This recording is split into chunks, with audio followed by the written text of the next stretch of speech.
And as Hurricane Lee makes its way through the Atlantic in the next few days, officials say the big surf it creates will just add to the rip current danger. I was just at the beach the other day and those waves were rough.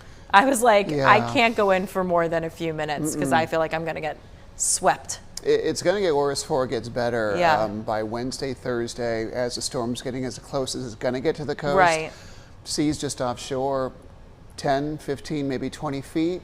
Small craft advisories have already been issued for the entire coastline. So something to keep in mind too. This is going to have far-reaching effects from the Bahamas all the way to coastal Canada as that storm moves in. You can see tropical activity pretty busy out there. Not only we have Lee, we have Hurricane Margot out there and another area of interest to talk about as well. So let's start with Lee. Big storm now. This thing has expanded in the last couple of days. Still holding on to Category 3 strength. Winds have relatively unchanged the last 24 hours.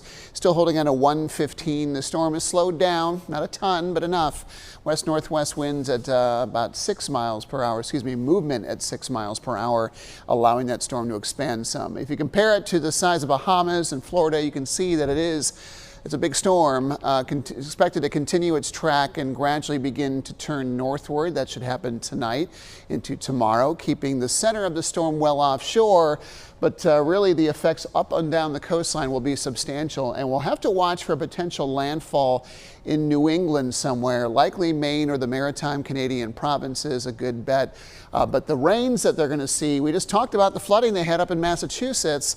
This is going to bring more substantial rains into that area, so something that needs to be watched as we get into the weekend. As far as the surf goes, you'll see this start to change color here soon, indicating seas about 10, perhaps as high as 20 feet with gusts along the coast. It will be about 20 to 35 miles per hour as the storm begins to move by. This takes us to about noon on Thursday. The other storm on its heels is Hurricane Margot, a smaller storm, less of a threat just because it's way out in the Atlantic and will track northward, kind of drift around for the next little while, moving north at 12 with last check about 85-mile-an-hour winds. This cluster of storms has a pretty good chance of development. The next name on the list is Nigel. This could become a tropical depression over the next few days and certainly by the weekend and early next week. So that needs to be watched too. That could take a similar path as they model it out that Lee is taking. Maybe with or without that big curve that we've been watching here with Lee.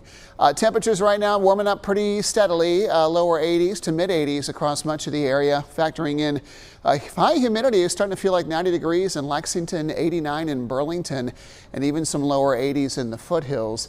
Frontal boundary still holding on. This is going to get washed out here soon as another front begins to advance. It's got some rain along it and feeling the impact of some drier air that's moving in behind that. Now storms, this is new from this morning. Marginal risk for a few strong storms later this evening and into the early overnight hours. Damaging winds will be the primary threat through tomorrow morning, and storms could still be ongoing tomorrow morning. High of 86 today. Best window for rain is going to be now through midnight, but I do think we'll have a chance for some lingering showers and storms during the overnight hours. Lower 80s for the foothills, mid 70s for the mountains today. Drier, more refreshing air is on the way. By Friday morning, we'll have temperatures in the 50s and even 40s potentially for our mountain counties.